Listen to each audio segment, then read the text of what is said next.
Welcome to USA Global TV and Radio, where our mission is to provide education, entertainment, hope, and inspiration. USA Global TV and Radio connects you with experts and audiences all around the world every single day to help you succeed in business and to live a richer life. Visit us at usaglobaltv.com to learn about career and life-changing training and mentoring programs like the Listening Mentor. Subscribe to our newsletter to stay informed about our special programs and offers. Discover how you can become a guest on one of our shows or a host or producer of a USA Global TV and Radio show of your very own. That's USA Global TV and Radio, where the doctor is always in.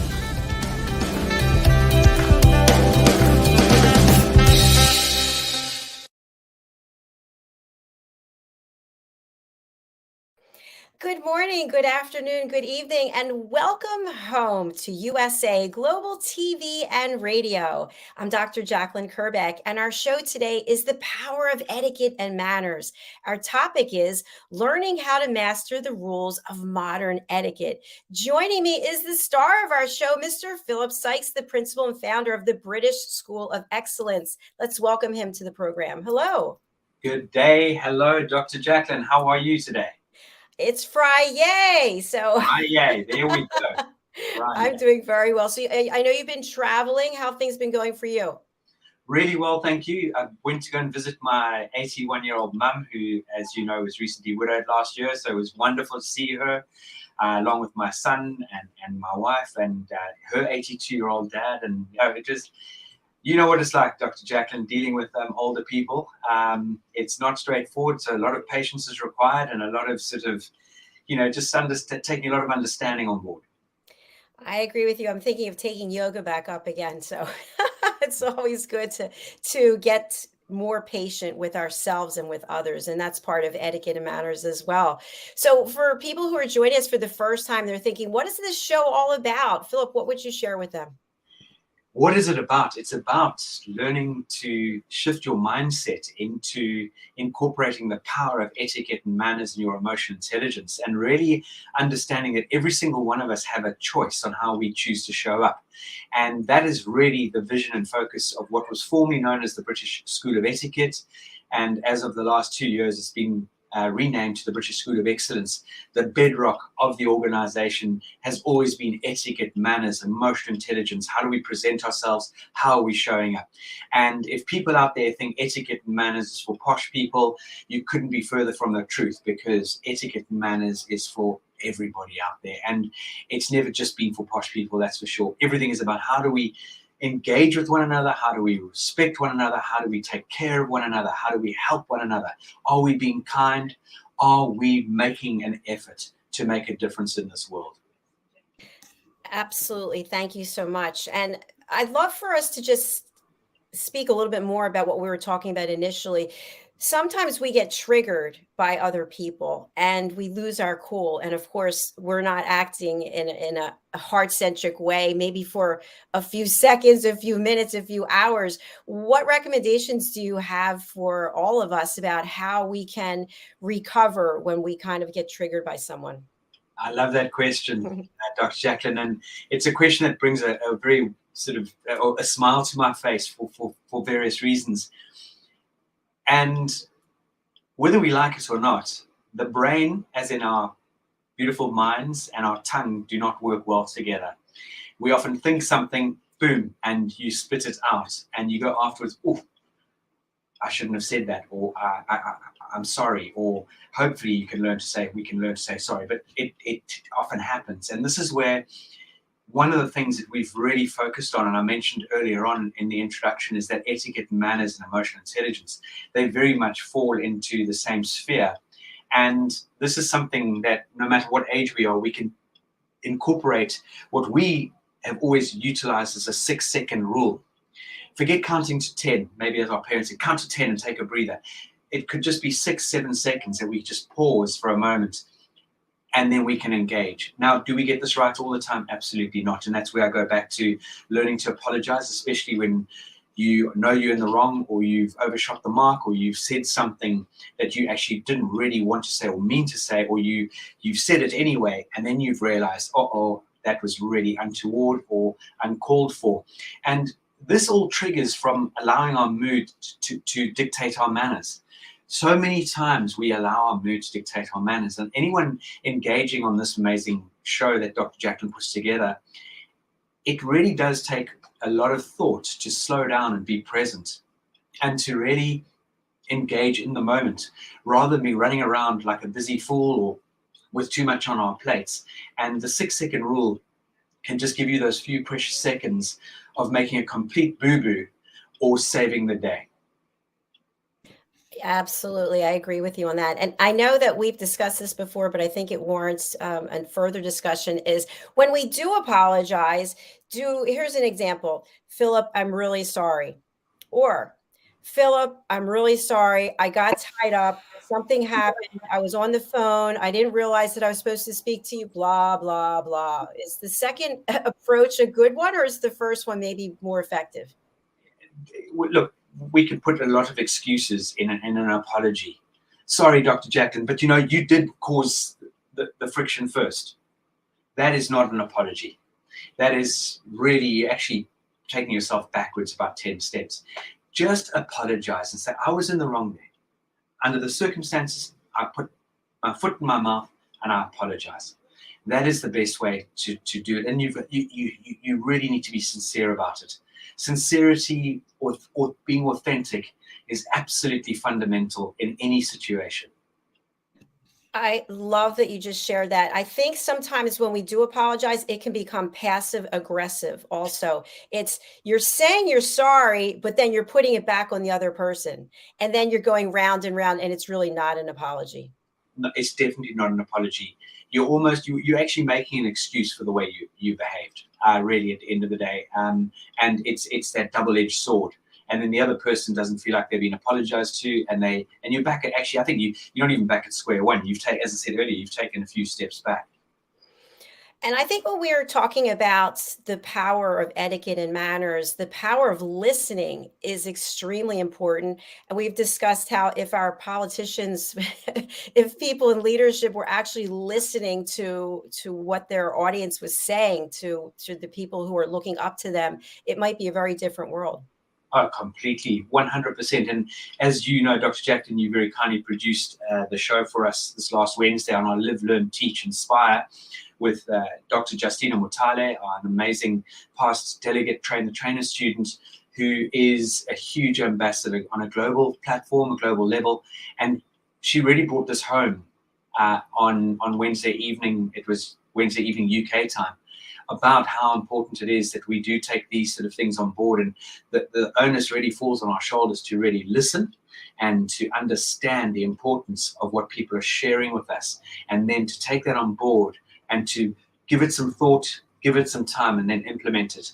So many of us out there, for various reasons, and some of them are very obvious reasons, the digital world has sped up exponentially. So we are in the fourth industrial revolution, and it really has caused a huge amount of disruption to our lives because we have become so busy. And in a lot of the time, we've become busy fools. And funny enough, I was sent some statistics recently about where we are in the world today, how ADHD is up X%. And we're not just talking 5 or 10 or 15%, we're talking into the hundreds of percent. Sort of learning difficulties are up X%. There are just so many areas of we as human beings being affected by what is going on in this world. And if we just stopped for a moment and listened, we would be amazed at how much more dynamic we could become. But it's an art. It's something one can learn. We're not all good listeners. Human beings, I don't believe, are good listeners. And something else I completely agree with you. It is, I know this happens to me, is that I feel like I need to get back to people right away. And I've been called out on this a few times that, oh, maybe you should have thought about it before you responded. But I also feel that it's proper etiquette to get back to someone and not leave them hanging. Is there a rule of etiquette about the amount of time you should take to get back to someone? Yeah, absolutely. So, for example, let's break this down into various sectors and areas. If you've been very kindly invited to a wedding, to a party, to a networking event, to a cocktail party, you've had a nice invitation extended to you. You ought to, and depending on the date, hopefully you've been given forewarning. I think within a week you should get back to that person, as long as it's not tomorrow that you've been invited on the spur of the moment. But let's say hypothetically, Dr. Jacalyn, you're invited on the 1st of July to X, Y, and Z function. Within a week, it would be the right thing to get back to the person and at least give them a heads up. I'm not sure at this stage, however, may I engage with you at the end of April and let you know if I can make it or not? Then that's great communication. When it comes to what I think you're very much referring to, Dr. Jacalyn, is we do need to sometimes pause and look at the relevance of, let's say, the message, the relevance of the call where the message was left, or the email that was sent. Give it a moment and ask yourself, is this paramount that I get back to that individual right now? Because again, we are all struggling for time, and we all get given the same amount of time every single day, whether we like it or not. So it's about finding that balance and weighing up, do I necessarily need to get back that person ASAP, or could I pause and think on this and maybe tomorrow would be appropriate? So for example, an email that's not overly important, one could always respond a day later or something along those lines. But if an email is important and that person's expecting a response, then I would action it accordingly, but I would definitely give it some thought before responding or replying. Excellent. Thank you, Philip. And also, I think that we may not think something's important. Someone else may think it's very important. So sometimes we have to know our audience as well. Definitely.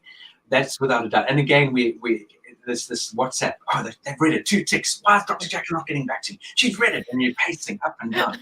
I've done that too. I saw she read it, he read it. Why aren't they getting back to me?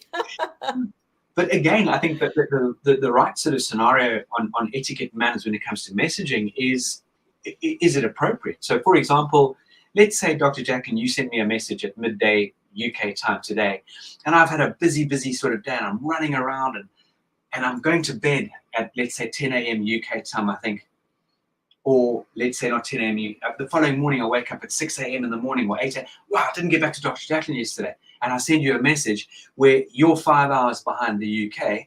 That wouldn't be appropriate, because you might, for crazy reasons, have your phone turned on and ping, all of a sudden you get woken up by a pinging noise. And I just think we need to be sensible and sensitive to time zones. And is it appropriate to send a specific message at that time? One of the ones that I love sharing, and for anyone out there who knows what that so-called hour in the day is, anyone who's got children, you know, that 6-7 o'clock scenario, and your mum phones you, or your mother-in-law phones you, or your father-in-law, that is not a good time to phone a young family. I know the phone is really there for the receiver's convenience, not the caller's, and we do need to be very much aware of when it is the right time to phone someone. Excellent point. Thank you. We do have a comment from one of our new fans who's joining us on a regular basis, Gaffa Brumley Precy. Thank you so much. Thanks for sharing this. Loving it. We're really happy to have you here. And we also have our guest backstage. I see Loretta Robinson Thomas is with us. Philip, would you like to share how you know Loretta, and we'll bring her out? This is one very dynamic woman, all the way from the beautiful island of the Bahamas, Nassau, a very dynamic individual who is not only an academic, not only does she direct so many different businesses, she has a passion for engaging with people. She has a passion for giving people the tools to be more confident. She's got this quintessential, beautiful tea room based on the island, Cafe Channing Noel, and I know it's in its infancy. We might even have an announcement today. I'm not sure. I'll leave that up to Loretta, but there's something that Loretta's been working on in the wings, which is very much focusing on a coaching environment and helping people grow and develop. So it's just an absolute joy, as always, to welcome Loretta Thomas. Hi, Loretta. Nice to see you. Good morning. It's morning here in the Bahamas, and it's probably afternoon where you are. And it's a pleasure to be with you always, always. Thank you for inviting me. Lovely to So, see you. So lovely to see you, Loretta. How are you? I'm wonderful, thank you. Very busy, but looking forward to, yes, our announcement, which should be the opening of the Duchess Afternoon Tea and Dining Salon. And so we expect the Duchess, which is a quintessential British environment, executing the civility, glamour, elegance of a British tea room. So we are very excited and happy to share the announcement, and looking forward to opening in the next 3 weeks. So meanwhile, we are still serving afternoon tea at the Cafe Channing Noel, which is our main emporium. So coming on stream is the Duchess Afternoon Tea and Dining Salon. And of course, in both environments, we will be executing our the etiquette of kindness, which includes the etiquette of fine dining in a social and business environment. So I'm very excited to share my knowledge and expertise with, we have an audience that is anticipating this. And so we are really looking forward to just executing it, inspiring people, motivating people, and just helping them also to be the best version of themselves, whether it is in a social environment or a professional environment, or simply, but which is very important, interacting with their families and friends. Congratulations. That is super exciting. Thank you. Loretta, when did you realize you had this passion to give back and to provide places where people can come together and just enjoy life? You know, Dr. Jacalyn, I think I was about 9 years old when, going home after school was such a safe, beautiful, and welcoming environment. And we always served tea at home. I'm in the Bahamas, which is a part of the Commonwealth. And I come from a family that love all things British. And my mother absolutely adored the late Her Majesty. So I grew up in an environment where if you did well in school, you got a cup of tea and beautiful sandwiches. You came home with a tummy ache, you got a pot of tea, beautiful sandwiches and pastry. So it was always something delicate and beautiful waiting for us at home. And I began to bring my friends home from school. And in doing so, they also received an appreciation for the etiquette and dining and just having afternoon tea. And that became even more evident to me when several years ago when I opened the Cafe Channing Noel and Patisserie, and a young lady commented on Facebook. And she said, I came home with you after school one day. We were 9 years old, and I'll never forget having tea at your home in beautiful china, and your mother made the most beautiful sandwiches, cookies, and cakes. She said, so I'm not surprised that you've taken this and created a business enterprise out of it. So that's when I realized that, all the way back from the age of 9, that I knew this would be a part of my life in some way. A great story. Thank you. Thank you. Just lovely. Just the fact that everyone must understand how important vision is and how important influence is. And that is really what this is about. Let's take this back to grassroots, because everything should really fall on, again, our parents guiding us and steering us. But we've lost that in many families in many countries. We've lost this because people have become so busy that the children are being brought up by an amazing nanny or someone, or that we expect schools to help raise our children. And really, at the end of the day, at 9 years old, understanding that importance of just having tea together as a family, the fact that someone remembered that and being such a fond memory. And this is what I love to call is the education around the family boardroom table, whether it is around the afternoon tea scenario, or whether it's a lunch or a dinner or a breakfast. And the power of sitting around a table together as friends, or even better, as a family, and friends can be part of our family, which a lot of them are because they're close friends. Those are the quintessential fundamental moments, and such a joy to be able to dine out on it. Excuse the pun. Yes. Yeah. Yeah, Loretta, I also think it's phenomenal celebrating women and women in business. Tell us about your journey as an entrepreneur. Wow. I am always excited and passionate to share my journey and also to inspire and encourage women, particularly women and young girls. Very often, or let's say in the past, and it's becoming more often now, where women are in the forefront of a number of businesses, and we are also encouraging and inspiring our young daughters to not only just enter a room, not only just pull up a chair, but pull up a chair at the table. And like, I have 2 young daughters, and I encourage them, if there is no chair at the table, you know the saying, build your own or bring your own. And they too are stepping forward in their own right. Now, being in an environment where we get a lot of women come into my establishment because it's beautiful, it's comfortable, and it's a place that makes you feel inspired. And women always ask me the question, how did you come up with this idea? How did you know that it would work? What just inspired you? And how did you move forward? And I'm always happy to say to them, it burns inside of you. It is something that's in you, and you know it's there.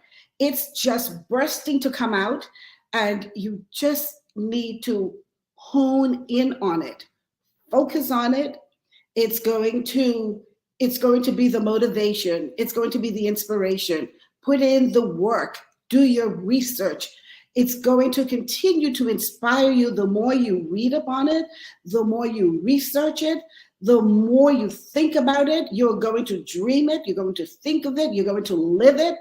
And it's inevitable that it is going to be, with your nurturing, it's going to come forth. And surround yourself with like-minded people who are going to support you. Beware of the naysayers. Their role is to discourage you, but they too have their place. And their place is to help inspire you to success. And so I'm always happy when women ask me the questions, and when they sit and they listen, and they write to me, and they come back again and again, and they say, I'm doing this, and I need a little more help, or I need a little more inspiration or confidence. And I'm happy to steer them in the right direction. There's room for all of us. And I'd like to tell you a little story. During the pandemic, a couple came into my cafe, which was only takeout at the time, but they would stand at the door, stand outside, and we would always have conversations as to how this business came about. So therefore, we never closed during the pandemic. We were able to do that outdoor seating, outdoor dining, and takeout. And the lady, she was laid off from her work, or furloughed from her job. Her husband also lost his job, and he was the pastor of a church in the inner city, which most people would refer to as a not so pleasant environment. But he was the pastor of that church, and together they decided, we are going to serve coffee and tea and make tuna sandwiches and help to build our congregation, as well as gather funds to expand the church. And I listened to them day after day as they came and purchased coffee. And one day I said to her, well, it's okay for me to say it right now, but one day I said to her, I would like to help you build a cafe for your church, but you cannot share this with anyone. I'm going to give you all the tools, the knowledge, the manual, and I'm going to gift you a $20,000 espresso machine, but you also cannot share that with anyone. So they eventually opened this little cafe. And for months, she would be interviewed on television talking about having the first little cafe in the inner city. And she said, I am so itching to tell you how we got started, but if I tell you the lady who got us started is going to be upset. And after about 5 television interviews, she said, I just can't help it. I have to tell you. It's Cafe Channing Noel that got us started. They gave us not only did they give us the manual, they walked us through it. They gave us the machines. They inspired us. They lifted us along the way. And now here we are with the first cafe in the inner city, competing with a big brand further out, but still a cafe in the inner city. And today I'm just so happy to know that that cafe has expanded. It's doing extremely well. It's in an unconventional area, but the people in the community love it. The church members, they love it and support it. And I'm happy to have inspired that woman to go out and just enter a business enterprise that we know to be unconventional for women, but today we are revolutionizing what it is for women to be in business and to add our glamour, our flair, our intelligence, and our creativity to it. So I'm inspired every day. Absolutely brilliant. You also inspired me and our fan, Gaffa. I appreciate you, Loretta. I needed this piece of empowerment today. Your energy is so inspiring. Thank you. Boom. Love it. Gee, Thank you. that is just extraordinary. Wonderful. And every single one of us have that in us to be able to light the fire for someone else. It's not about us at the end of the day. It's how can we go out there and do something amazing for other people. And I wish the world would understand the power behind that. I have a question for the two of you as we are talking about women in business and we're talking about the cafe and hospitality. Dealing with the public is very difficult. It can be challenging. And then, of course, when you're serving people and you've got timestamps that you have to meet and quality levels that you have to hit, how do you keep that elegance and that etiquette and manners when there's so much pressure to deliver and the public has such high expectations? That is so true. High expectations. And, I find the moment our guests, and I prefer to call them our guests instead of customers, our guests walk into the room, the expectation is elevated. They look at the environment, the music is a part of it, the decor, the seating, everything. So immediately their chest is lifted, head goes higher, and therefore the expectation is lifted. And I think once we are authentic in what we're doing, and of course, always humility and the whole idea of service. That's what we are. We are in the service industry. We're in the hospitality industry. We're here to uplift and improve your day. We're here to make your dining experience, whether it's a cup of coffee, we're here to make it memorable, satisfying, and memorable. And sometimes you come across a guest who's impatient because they just have to go right now. I need it right now, this minute. Can I have a charcuterie board? And I need it right now. And sometimes you just have to explain in a very kind and calm manner. I appreciate the fact that you're in a hurry. However, there are several other persons ahead of you, but we are going to do our best to expedite your order. And may I offer you a glass of sparkling water while you wait? And people just want to be acknowledged and acknowledged in a kind way. And they want to know that you understand them, you appreciate their time is important, and that you have an understanding that, yes, there are other people ahead, and you are going to pay special attention to them. Meanwhile, you're giving everyone that special attention. You're making everyone feel appreciated. That is so important. I love the way you describe that. That is outstanding. And for people who don't know, where is the cafe located if they want to come by? Yes. So we are in Nassau, Bahamas, the capital city of Nassau, located in the western area. We are 7 minutes away from Lynden Pindling International Airport. And we're nestled in an affluent area, but we're welcoming to everyone. So it's Cafe Channing Noel, located at Caves Village Corporate Center. And we're in Nassau, the capital city of the Bahamas. Thank you very much. Philip, would you like to comment at all about hospitality matters, etiquette, pressure? You're on mute, though. Is that Philip? Yeah, Loretta summed it up so beautifully, in the sense you really do have to be like that beautiful, elegant swan that's floating.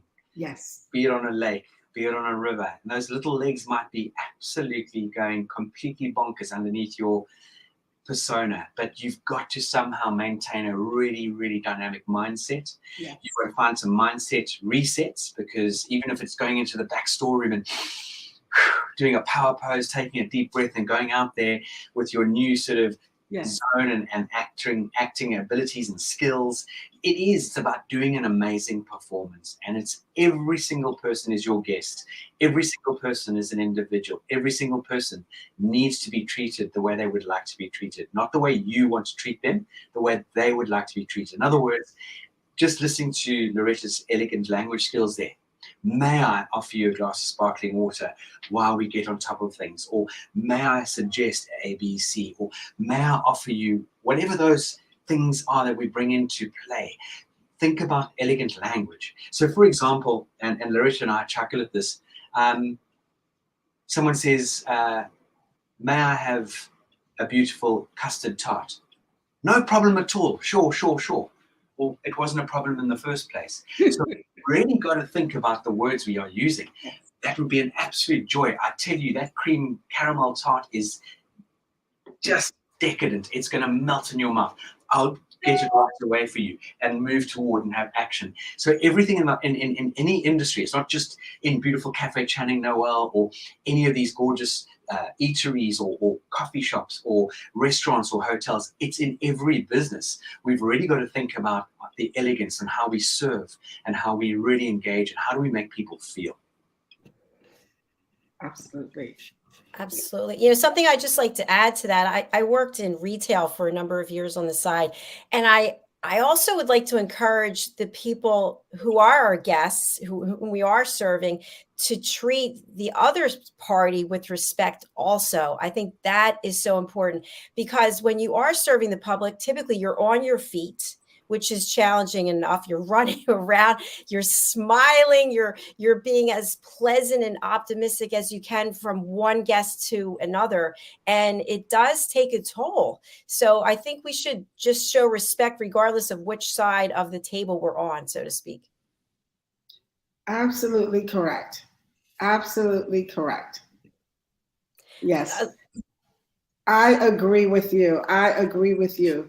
Because you will come across that guest who is not going to be, what you would say, equipped with the knowledge or skill of being a guest.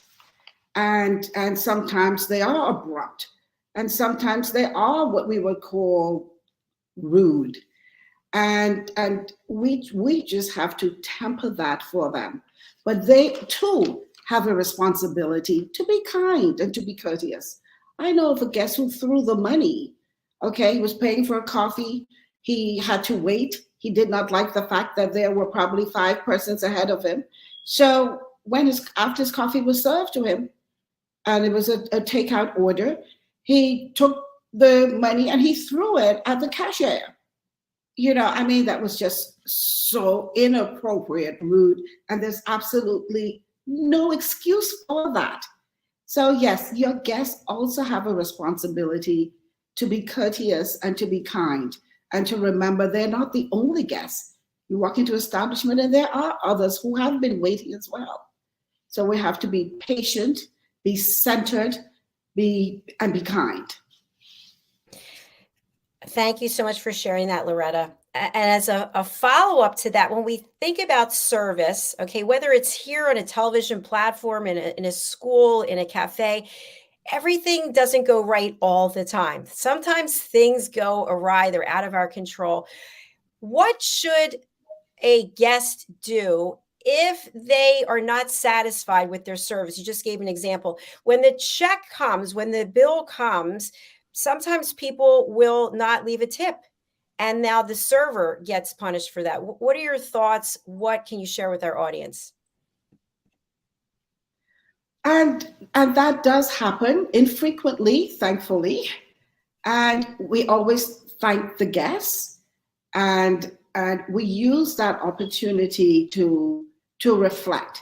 And we would say, not that something went wrong, but there was something that wasn't either pleasing to the guests, or the guests simply did not have the funds, or the guests felt that gratuity is included and I don't feel like my server went beyond the call of his duty or her duty.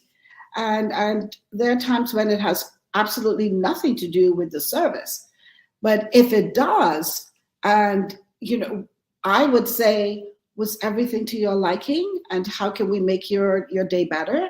And if they complained about something that's legitimate, I personally would offer them another experience and said, please do come on Sunday. I'd love for you to be my guest.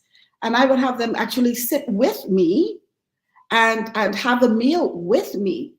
And I've actually cultivated a number of friendships based on that, where someone was not happy with the service. And they are now some of the best guests that we have, because we've had that opportunity to sit together, have the meal, and it's a one-on-one, and they realize that which transpired is not how we operate on a regular basis, and that how you feel matters to us.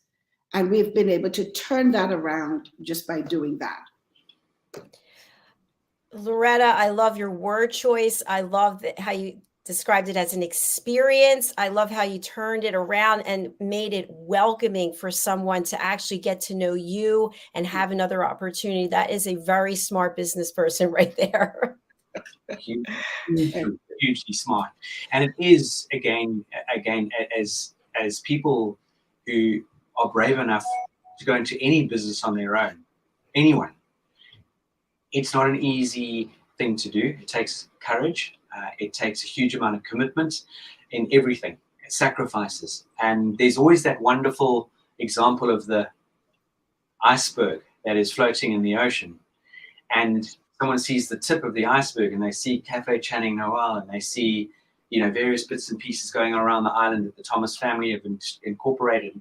But they haven't seen what's floating underneath the ocean of the hard work, the sleepless nights, that dedication, that vision, that passion, that focus. And when it comes to incorporating and engaging with clients and our guests, we need to also take on board as a restaurateur or a cafe owner that sometimes that couple might be having a fisticuff and you just happen to be their punch bag. And it's not that you've done anything wrong. We might feel that we've done something wrong because of the way they're behaving and acting toward us. But we need to be able to, and this is where your strong emotional intelligence comes into the equation here, coupling with your manners and etiquette, coupling with your listening, to take everything into account, being very, very present in each situation, that we can assess it and make something that maybe where the feathers have been ruffled and you've ended up being the punch bag, you can absolutely turn it around. Just how Loretta's done it so elegantly by inviting someone back, even though she may know full well that no one within their establishment was at fault. But the individuals were coming in with a bear like a sore head, or something has triggered something outside the premises, but they've walked in with that sitting on their shoulders. So there's so many facets to any business out there, and it's the same sort of scenario that why do human beings feel we can pick up the phone to somebody and shout down the phone at the person who's answered the phone? And just as you said earlier, Dr. Jacalyn, it's not that poor person's, she's the person or he's the person answering the phone as the customer sort of service person. They're there to listen, to take messages, to give, but all of a sudden they're being used as being smashed on the head. And it's got very little to do with them. It's because someone has literally picked up the phone in a foul mood, and this goes back to what we started off on the show today, Dr. Jacalyn, incorporating our 6-second rules, sleeping on it for 20 minutes, maybe going for a walk around the block, whatever it might be. So I'm going to encourage anybody, if you're going out for a meal into any environment where there's entertainment and you're not in the right frame of mind, take a walk around the block, just breathe, do a bit of meditation, and then go in there with the right mindset, because your experience will be exponential. Outstanding. Thank you, Philip. Just a comment I'd like to make is I feel as a small business owner, we really are the face of the business, the face of the brand, and any interaction that we have as a brand ambassador can really make or break our brand. When we think of large corporations, global companies, and service levels that are not where they need to be, I know myself, I've been guilty of calling the cable company and just losing it after waiting on hold. And that's my point, is that sometimes the whole customer experience really needs to be revisited, because if you're making your client, your guest, your customer wait for an hour, 45 minutes, by the time that they actually get to speak to a human being, that person is upset. Now I know I'm going to be waiting an hour. So now I'm very calm, cool, and collected. But I think also as business owners, we need to look at what is that customer experience like, put ourselves on the other side and see, are we hitting all the benchmarks? Do we have the right frame of mind? And then when we demonstrate that, hopefully it will shine through to our staff, to employees, and to our guests. Yes. Absolutely. Absolutely. And we've got to be on our toes all the time. I mean, from Loretta's perspective with Cafe Channing Noel and the Duchess is going to be launching, she needs to have her spies going in there that no one knows that they might be a secret diner, and just giving Loretta feedback when she might not be there, and it's fundamental that we, as you say, we've got to be on our A game. And how do we do that? We've got to find tools to help us. And that's where I truly feel, and I'm not saying all big corporates fall down, but for example, I know I was on the phone for an hour, short 45 minutes, to one of the pension companies that you've got a selection of pension companies you can set your team's pensions at. And I was on the phone for 45 minutes, and I didn't get annoyed or anything. I put the phone down eventually, and I used their live chat, and fortunately their live chat was quite responsive.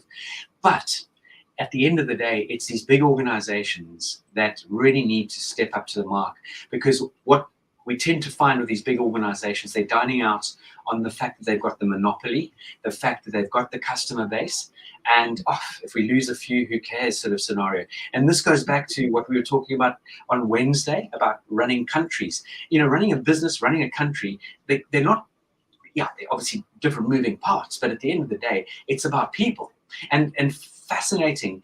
I had a conversation with an interesting, very close friend of ours a few days ago. And if you think about those people who head up the UN and who head up all these big conglomerates that so-called rule the world, who voted for them? Who voted for them? We didn't, as the public, vote for them. And this is something that I think as human beings we need to understand. It's taking this a step further, that we are being taken for granted as human beings. And I think a lot of us end up being puppets on the end of a string because they're these powerful people, so-called taking charge, but no one's actually elected them. And that's quite a frightening thing to take on board. Yes, thank you so much, Philip. Loretta, would you like to comment on that? And then we'll close out. But yes, small companies, it's a lot more challenging for small companies. And I say, when you have brands like the most popular coffee brand probably in the world, and when you have brands like those brands, you do not see the face of the owner or the founder or the board of directors, you do not see those faces. The faces you see are the everyday people who are serving your beverage. Same as in Cafe, but in Cafe Channing Noel, you see me.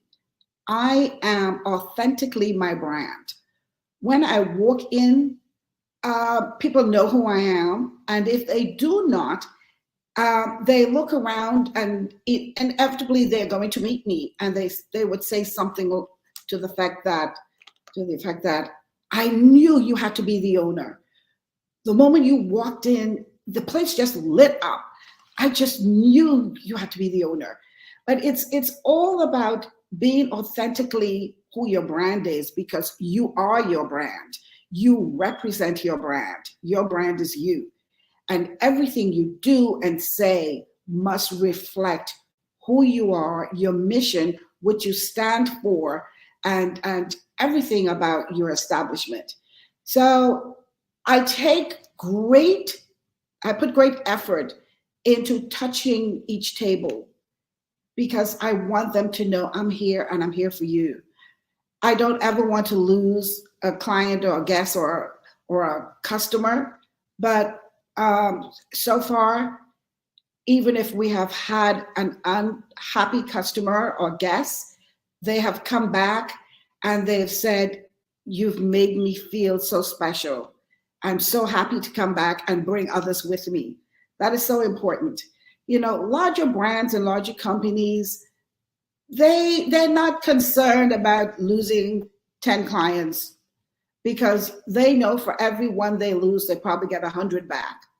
So smaller companies have a more challenging, I would say, they're in a more challenging service industry, because you do not want to lose a guest, and you certainly don't want your guests out there commenting on social media about a negative experience they have had.